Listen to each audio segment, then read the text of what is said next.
So Nick Fuentes has said some crazy things in the past. I think we can all agree with that.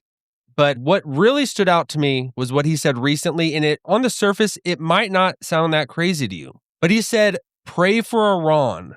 Pray for Iran. And I'm all for praying for our enemies, praying for people that we disagree with, praying for people that violently hate us, to that extreme. But in the context that we are in right now, we are the United States of America. We are at war with Iran. And what is behind the surface, I think, is this anti-Semitic spirit that is underpinning everything in Nick's worldview and ideology. And I'm not trying to just push everyone away immediately on that, but we're going to take a look at this clip from him and when he said this and break it down because it was very eye-opening. So that's why I say pray for Iran, pray for the designs of the Jews to fail. That's all we could do. Iran is fighting for the whole world right now. And don't get me wrong, I'm not praying for more casualties. I want that to stop. I want the United States to be finished. But Iran right now is fighting for all of humanity. They really are. In a way, they're fighting for us. Because if Iran falls, it means Israel controls the entire Middle East.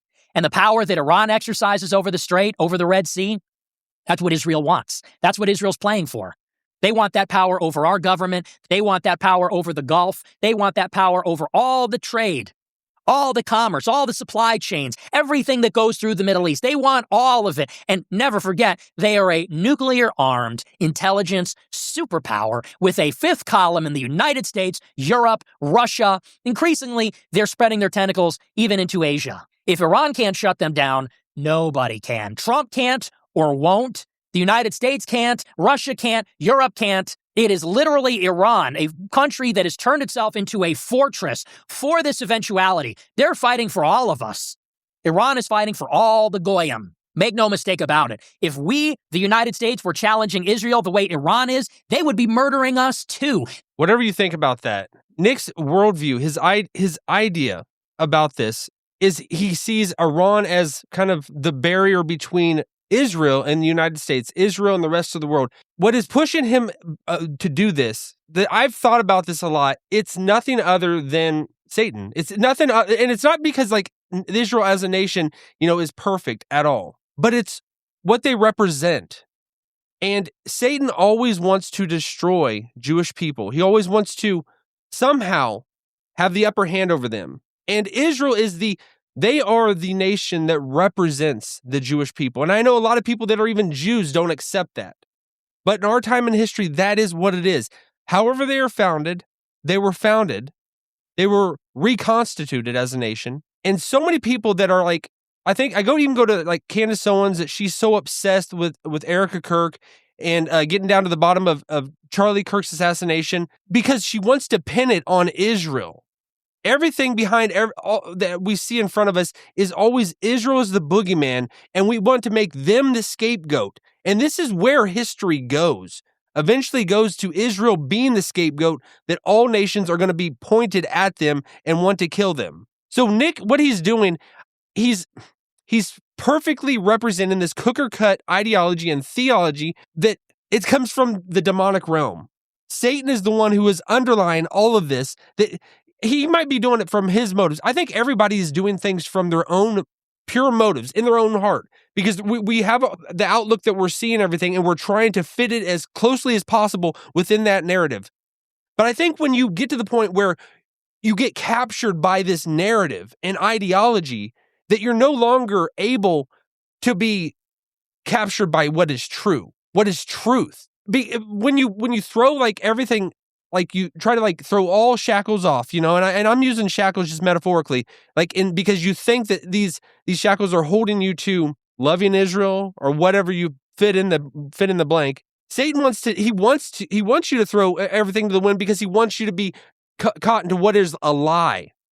And this is where we got to stand. And I'm not saying that Israel is perfect. I've never said that. But they are so closely aligned with the United States. It doesn't even get on the same wavelength as other nations. We see that Europe doesn't want to stand with the United States. It's interesting that these people, these Gulf states over there, these Arab states, there's some over there that want to stand with us, because we give them so much money and we give them so much tourism and all that. But really, when it comes down to it, when stuff hits the fan, the ones that are going to be there are, do you think the people that have a Jewish heritage, the people that that are tethered to the Bible, are going to stand with us more, or people that are tethered to the Quran? And this, Nick goes back and forth so much with his friend Sneeko, which I see that because on all sides, it doesn't matter. Satan is always going to team up with people that are on people of Satan. And this is where Catholicism, I'm not saying that they are completely satanic, but they go down this road that I see a marriage between Islam and Catholicism, because they want to distance themselves so entirely from Jews and from the Jewish people, from Israel, because Satan wants to keep them confused. And he wants to keep them so that they're going down a terrible road and going down what's in very bad interest for their own soul. And Nick is representing this. And it's coming up through what he is proposing. I know that he, underneath the surface, what he is going towards, it does not at all fit with true Christian values. When you want to throw out people that are the roots of our faith, because even at the beginning of the church, what founded us was that we had a commonality with the whole story, which was the Jewish people bringing in the Messiah. We have the Messiah now, but Satan wants to sever that. He wants to sever Christians' relationships with Jews. And I know most people want to get very nuanced and try to say, well, Israel is not the same thing as Jewish people. It's not the same thing. And I get that. I totally get that. Israel is just a nation. They have a government, They make decisions as their own government. They're doing everything what they want to do to protect their people and to expand their empire. I get that. But at the core of it, it is founded on Jewish values. And they are Jews. But even within the Old Testament, in the Bible, there are worshipers of Baal that are of the Jewish people. And I get that. So that there could be some of that involved in it. But it doesn't change who they are, contextually in Scripture and throughout human history, the covenant that God has with them. That doesn't like negate it at all. So there could be that involved. And I think that people, if there are anyone there that is worshiping Baal, that is doing this to a false god, yes, that's the whole point. In the Bible, they rallied all the priests of Baal up, and then they killed them. They slaughtered them. They weeded out. They removed the evil from them. But what Nick is doing, he is just so wrapped up this. He cannot see in front of his face. And I know that anybody that looks at me might be saying the same thing about me, but on the opposite side. I just see it as we are at a time in history that if you're praying for our enemies, where we're sending our troops, if you're America first, it doesn't make sense that you're rooting for that other team.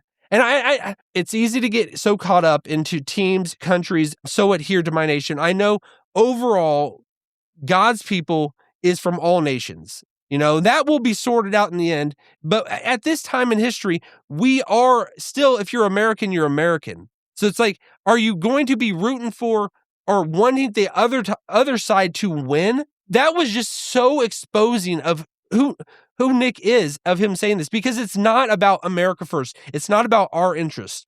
He doesn't want that. He wants the interest of ultimately what Satan's interests are. And he doesn't know this. He doesn't see this, but that's what it is, because he's wanting to eradicate the Jewish people and Israel.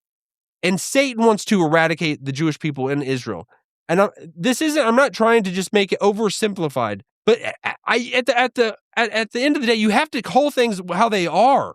We are in a spiritual realm. We are in demonic territory.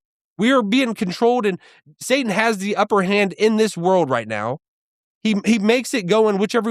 So it's like if you put your finger in the air and you test where are the winds going? Are they more than likely the current of everything, of influence, attention, where everything, the drive of everything? It's ultimately Satan's interest, because he has the world in his power.